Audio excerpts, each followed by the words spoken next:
बिस्मिल्लाहिर्रहमानिर्रहीम। मैं Mohammad Bilal Ali, building new Pakistan से। आज का हमारा topic Honhaar undergraduate scholarship program phase 3 है। जैसा कि आपको पता है, चीफ मिनिस्टर मरियम नवाज साहिबा की तरफ से फेज 3 लॉन्च कर दिया गया है। ये फर्स्ट सेमेस्टर वाले बच्चों के लिए बहुत बड़ी अपॉर्चुनिटी है कि वो इस स्कॉलरशिप को अवेल करके विदाउट एनी फाइनेंशियल बैरियर वो अपनी 4 साल डिग्री को कंप्लीट कर सकते हैं। इस स्कॉलरशिप की सबसे खास बात यह है कि ये स्कॉलरशिप में मॉर्निंग और इवनिंग दोनों प्रोग्राम के बच्चे अप्लाई कर सकते हैं। सेकंड, मैं आपसे ये बात क्लियर कर दूं कि ये वीडियो ना सिर्फ एक वीडियो है बल्कि ये एक मुकम्मल ओरिएंटेशन सेशन है जिसमें बच्चों के तमाम बेसिक से लेके एडवांस तक क्वेश्चंस क्लियर होंगे। ये video public sector university of Narowal के फाइनेंशियल एड ऑफिस की तरफ से आपके लिए बनाई जा रही है, जिसमें यूनिवर्सिटी ऑफ नारवल के जो न्यू बच्चे आ रहे हैं उनको गाइड किया जाएगा फेज 3 होनहार स्कॉलरशिप में कैसे अप्लाई करेंगे। काइंडली आप खुद अप्लाई करें, ना कि किसी शॉप वाले से या नेट कैफे से अप्लाई करवाएं। मैं समझता हूं कि एक मिडिल क्लास शॉप वाला आपसे बेहतर अप्लाई नहीं कर सकता। इस वीडियो में आपको प्रॉपर तरीके से गाइड किया जाएगा। आप इस वीडियो को देख के आसानी से अप्लाई कर सकते हैं। तो मैं स्ट्रिक्टली गाइड करता हूं यूनिवर्सिटी ऑफ नारवल के न्यू तलबा इल्मों को कि वो इस वीडियो को पूरा देखें और फिर अपना होनहार स्कॉलरशिप में अप्लाई करें। और इस वीडियो को पूरा देख के भी अगर उनको अप्लाई करने की समझ नहीं आती तो वो फाइनेंशियल एड ऑफिस विजिट करें। फाइनेंशियल एड ऑफिस में मेरी टीम बैठी हुई है, प्रॉपर तरीके से इंफॉर्मेशन डेस्क लगा है। जिस बच्चे की जो क्यूरी है उसको डील किया जाएगा और उसको होनहार स्कॉलरशिप में अप्लाई करवाया जाएगा। सबसे पहले हम इस स्कॉलरशिप के एलिजिबिलिटी क्राइटेरिया के बारे में बात कर लेते हैं। पब्लिक सेक्टर यूनिवर्सिटीज में एलिजिबिलिटी क्राइटेरिया साइंस डिपार्टमेंट्स के लिए 70% है और जो सोशल साइंस आर्ट्स डिपार्टमेंट है उनके लिए 65% है। आपने ये करना है कि जब आपकी फर्स्ट मेरिट लिस्ट लग जाए, यूनिवर्सिटी ऑफ नारवल से आपने आके अपने चालान रिसीव करने हैं और चालान रिसीव करने के बाद अपना चालान पे करना है। जब आपका चालान पे हो जाएगा, आपका एडमिशन सिक्योर हो जाएगा। एक स्पेसिफिक डिपार्टमेंट में आपका एडमिशन सिक्योर हो जाएगा। आपने यूनिवर्सिटी ऑफ नारवल के फाइनेंशियल एड ऑफिस विजिट करना है। फाइनेंशियल एड ऑफिस में इंफॉर्मेशन डेस्क लगा होगा होनहार स्कॉलरशिप के हवाले से, जिसमें आपको प्रॉपर तरीके से गाइड किया जाएगा कि आपने होनहार स्कॉलरशिप में अप्लाई कैसे करना है और किन चीजों को आपने मद्देनजर रखना है। क्योंकि फेज 1 और फेज 2 में होनहार स्कॉलरशिप का क्राइटेरिया थोड़ा मुख्तलिफ था। इस स्कॉलरशिप में फेज 3 में होनहार स्कॉलरशिप का जो क्राइटेरिया उसको थोड़ा अपडेट किया गया है। जैसा कि एफिडेविट की बात कर लेते हैं। पहले एफिडेविट पब्लिक सेक्टर यूनिवर्सिटीज के लिए और प्राइवेट सेक्टर यूनिवर्सिटीज के लिए इनकम थी। एफिडेविट की एलिजिबिलिटी क्राइटेरिया के लिए जो इनकम थी वो 3 लाख थी। अब जिसको बढ़ा के 3.5 लाख पब्लिक सेक्टर यूनिवर्सिटीज के लिए कर दिया गया और 5 लाख प्राइवेट सेक्टर यूनिवर्सिटीज के लिए कर दिया गया है। मैं जस्ट पब्लिक सेक्टर यूनिवर्सिटी पर बात करूंगा क्योंकि हमारी यूनिवर्सिटी ऑफ नारवल एक public sector HEC recognized university है।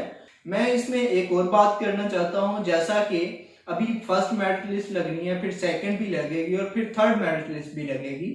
जैसे फर्स्ट मेरिट लिस्ट में किसी बच्चे का नाम आता है, वो उसमें फीस जमा करवा के अपना एडमिशन सिक्योर कर ले। एडमिशन सिक्योर करने के बाद वो बच्चा अपना सेकंड मेरिट लिस्ट का या थर्ड मेरिट लिस्ट का इंतजार करता है और उसका किसी सेकंड या थर्ड मेरिट लिस्ट में किसी और डिपार्टमेंट में नाम आ जाता है और वो अपना डिपार्टमेंट चेंज करना चाहता है। डिपार्टमेंट चेंज करने के बाद वो फाइनेंशियल एड ऑफिस विजिट करेगा और बताएगा कि फर्स्ट मेरिट लिस्ट में उसका इस डिपार्टमेंट में उसने फीस जमा करवाई। चूंकि अब उसका सेकंड या थर्ड मेरिट लिस्ट में नाम आ गया तो वो अपना डिपार्टमेंट चेंज किया उसने। तो जब उसने होनहार स्कॉलरशिप में अप्लाई किया था तब उसका डिपार्टमेंट ये था, और जब उसने होनहार स्कॉलरशिप में अप्लाई करने के बाद डिपार्टमेंट चेंज किया तो अब उसका डिपार्टमेंट ये है। ये फाइनेंशियल एड ऑफिस में विजिट करके इन्फॉर्म करना बहुत जरूरी है। अगर आप नहीं करते इन्फॉर्म तो आपकी स्कॉलरशिप कैंसिल होने के खदशात हैं, क्योंकि यूनिवर्सिटी का जो रिकॉर्ड है डिपार्टमेंट्स का उसके साथ आपका रिकॉर्ड मैच करना बहुत जरूरी है। बहुत सारे बच्चों को ये इशू फेस करना पड़ता है कि जब वो अप्लाई के लिए जाते हैं उधर ऑलरेडी एग्जिस्ट आ रहा होता है। बच्चों, ऑलरेडी एग्जिस्ट का मतलब ये है कि आपने होनहार स्कॉलरशिप के पोर्टल पर रजिस्ट्रेशन कर ली हुई है। अब आपने जस्ट लॉग इन पर जाना है, अपना क्रेडेंशियल्स ऐड करने हैं लाइक CNIC, अपना जीमेल ऐड करना है और आपने अपने क्रेडेंशियल्स एंटर करके अपने पासवर्ड को रीसेट करना है। जो न्यू पासवर्ड आपका होगा उसको आप मद्देनजर रखते हुए अपना अप्लाई कर सकते। काइंडली एक और बात जहन में रखें, जब आप होनहार स्कॉलरशिप में अप्लाई करते हैं तो उधर आपने अपना ही जीमेल देना है और अपना ही मोबाइल नंबर देना है, क्योंकि सेकंड जो आपसे यूनिवर्सिटी या PHEC Punjab higher education commission आपसे करस्पॉन्डेंस करता है स्कॉलरशिप के हवाले से, तो वो वाया ईमेल और वाया मोबाइल नंबर करता है। तो स्टूडेंट मैं स्ट्रिक्टली गाइड करता हूँ कि अपना ही मोबाइल नंबर दें।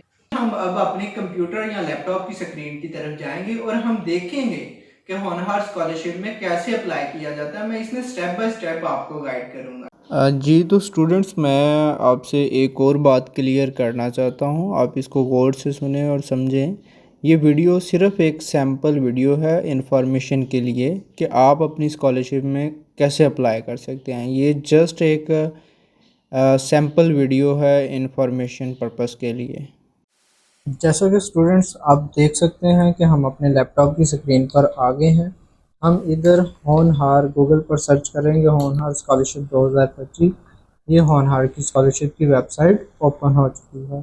इसमें आप डिटेल से एलिजिबिलिटी क्राइटेरिया को पढ़ लीजिएगा, क्योंकि डिटेल से एलिजिबिलिटी क्राइटेरिया पढ़ना बहुत ज़रूरी है। और हम जो एफिडेविट की बात कर रहे थे उसका सैंपल इधर से डाउनलोड हो जाएगा। जब आप इस पर क्लिक करेंगे तो ये इधर से डाउनलोड हो, तो इसको आपने एडिट करके अपनी क्रेडेंशियल्स इसमें फिल करके फिर आपने अपना स्टाम्प पेपर पर प्रिंट करवाने के बाद फिर आपने इसको अपलोड करना है पोर्टल। अब चले हम चलते हैं अप्लाई करने के प्रोसीजर पर। ये अप्लाई नाउ पर क्लिक करते हैं। हम जब अप्लाई नाउ पर क्लिक करेंगे तो इस तरह का एक हमारे पास साइन अप का पेज ओपन हो जाएगा। तो इधर आप जैसा कि नेशनैलिटी ऑलरेडी चूज है और प्रोविजन आपने अपना चूज करना है पंजाब। ये जस्ट पंजाब सूबा के लिए स्कॉलरशिप है तो यहाँ पंजाब ही दिया गया है।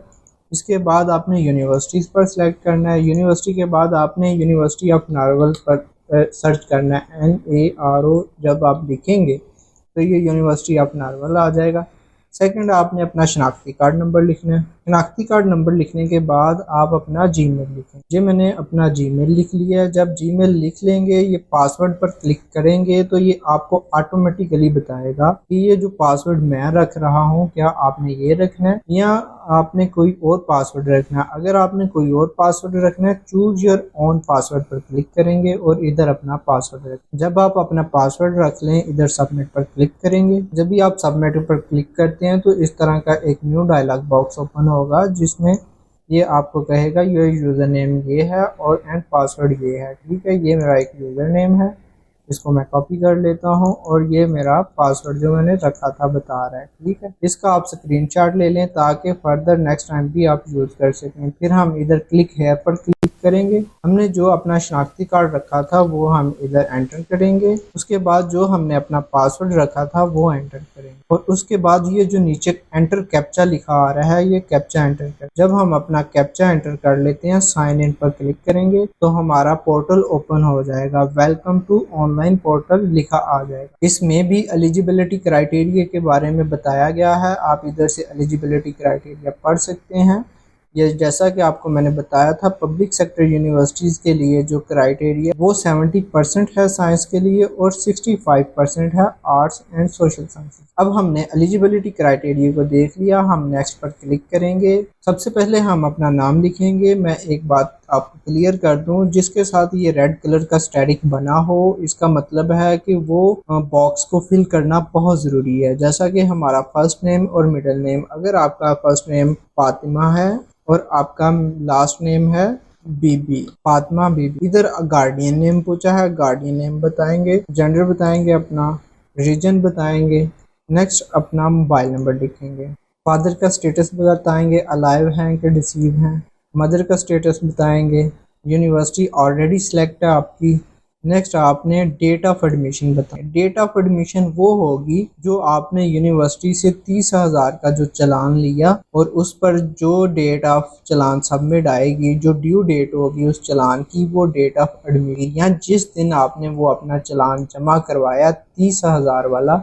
अगर कोई इवनिंग का बच्चा है, उसने 50 या 49,000 का चालान जमा करना है, उसका उस हिसाब से जो जिस दिन वो चालान पे करेगा अपना वो चालान की डेट इधर लिखेगा। क्लियर है। नेक्स्ट स्टूडेंट रजिस्ट्रेशन नंबर पूछा हुआ है। स्टूडेंट रजिस्ट्रेशन नंबर अभी आपको अलाट नहीं हुए। आप अपना चालान जो पे करेंगे 30,000 वाला, उसके ऊपर जो नंबर लिखा हुआ है आप अपना चालान नंबर इधर लिखें। फर्ज करें मेरा ये चालान नंबर है। इसके बाद प्रोग्राम आपका पूछा जा रहा है। आप अपना प्रोग्राम का डिसिप्लिन पहले सेलेक्ट करेंगे। जो आप प्रोग्राम डिसिप्लिन सेलेक्ट करेंगे उसमें जितने डिसिप्लिन आते होंगे वो इधर आ जाएंगे। क्लियर है। जैसा कि मैंने एजुकेशन डिसिप्लिन सेलेक्ट किया, इसमें बीएस एजुकेशन और बीएस फिजिकल एजुकेशन आ रहा है। फिर जो आपका डिग्री टाइटल होगा आपने उसको सिलेक्ट करना है। सेकंड आपकी डेट ऑफ बर्थ बताई गई है। जो आपके शनाख्ती कार्ड पर डेट ऑफ बर्थ है काइंडली वही डेट ऑफ बर्थ है एंटर करें। नेक्स्ट डोमिसाइल बताएं कि आपके कौन से डिस्ट्रिक्ट का डोमिसाइल नारवल का है, तो आप नारवल इधर से तलाश करेंगे। अपनी फैमिली इनकम बताएंगे। जैसा कि मैंने आपको एफिडेविट पर बताया था कि पब्लिक सेक्टर यूनिवर्सिटीज़ के जो बच्चे हैं उनकी फैमिली इनकम 3.5 लाख से ज़्यादा ना हो। अगर किसी के बाबा जॉब होल्डर हैं तो वो उनकी सैलरी स्लिप पर जो इनकम लिखी होती है वही लिखेंगे। फॉर एग्जांपल मेरी फैमिली इनकम इतनी है, मैं इतनी फैमिली इनकम लिखूंगा। अपना पासपोर्ट नंबर अगर है तो ठीक, वरना लिखने की ज़रूरत नहीं। ये देखें इसके साथ रेड कलर का स्टैटिक नहीं आ रहा, तो छोड़ देंगे। सेकंड आप अपना पेज ये प्रॉपर तरीके से वेरीफाई करेंगे कि आया जो क्रेडेंशियल्स आपने अपने लिखे हैं वो बिल्कुल ठीक हैं कि नहीं।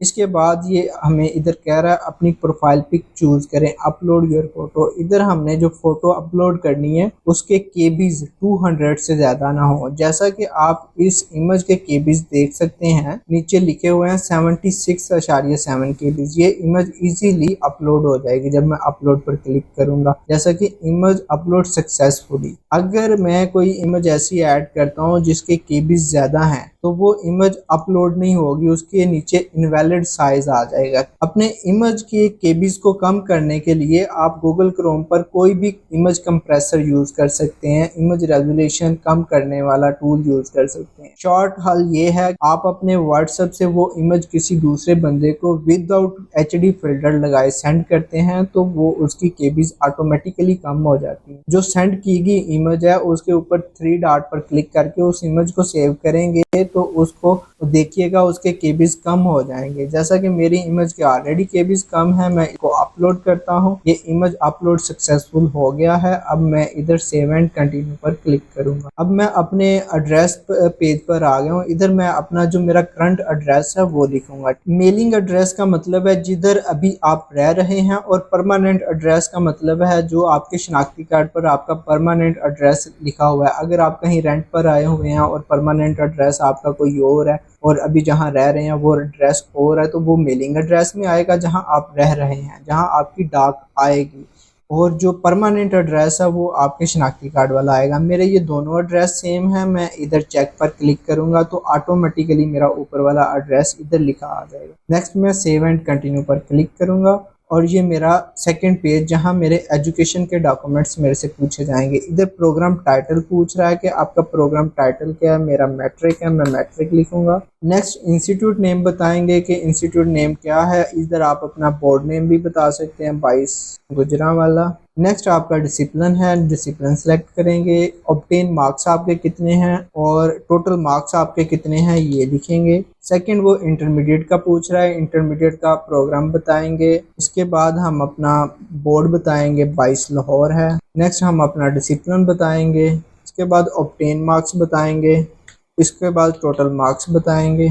जब हम अपने टोटल मार्क्स लिख लें फिर हमने डिटेल से अपने मार्क्स को वेरीफाई करना है। मैट्रिक के अपनी सनद के साथ या रिज़ल्ट कार्ड के साथ मैच करेंगे और हायर एजुकेशन की जो डिटेल है अपने रिज़ल्ट कार्ड के साथ मैच करने के बाद सेव एंड कंटिन्यू पर क्लिक करेंगे। इधर जितने भी आपके डॉक्यूमेंट्स उसने मांगे हुए हैं वो आपने अपलोड करने हैं। ये कह रहा है click to upload CNIC front पे। यहाँ आप अपने शनाख्ती कार्ड की पिक अपलोड करेंगे और इधर उसने हाईलाइट भी किया है, image size should not exceed 200 KB।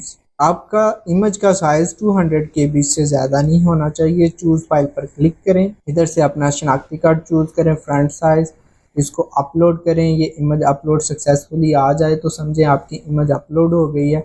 अब ये CNIC की बैक पिक अपलोड करनी है। जो लिखा हुआ है CNIC बैक पिक, ये अपलोड करेंगे, इधर अपलोड लिखा आ जाएगा। इसके बाद वो कह रहा है मैट्रिक की जो आपकी सनद है वो अपलोड करें। इस तरह मैंने एक फोल्डर में डॉक्यूमेंट्स की डिटेल रख लिया, आपने भी एक ही फोल्डर में सारे डॉक्यूमेंट कोशिश करके रख लेने अपने। इसके बाद वो इंटरमीडिएट की डिग्री मांग रहा है, वो अपलोड करनी है। आप इधर इंटरमीडिएट की डिग्री आ जाती है। जब इंटरमीडिएट की डिग्री आ जाएगी, इसको अपलोड पर क्लिक करेंगे, ये सक्सेसफुली अपलोड हो जाएगी। इसके बाद वो कह रहा है अपना डोमिसाइल अपलोड करें। डोमिसाइल बहुत ज़रूरी है। अगर किसी बच्चे का डोमिसाइल नहीं बना हुआ तो वो अर्जेंट अपना डोमिसाइल अप्लाई करे, वो तकरीबन एक दिन में लाजमी बन जाता है। अब अर्जेंट डोमिसाइल एक दिन में 100% बन जाता है। तो काइंडली आपका डोमिसाइल अपलोड होना बहुत ज़रूरी है। विदाउट डोमिसाइल भी आपकी एप्लीकेशन रिजेक्ट होने के चांस हैं। तो अगर किसी बच्चे का डोमिसाइल नहीं बना हुआ तो अब डेट लास्ट आ गई है, तो वो जब डोमिसाइल बनाने जाता है उसको उधर से एक टोकन मिल, वो इधर अपना वो टोकन भी अपलोड कर सकता है।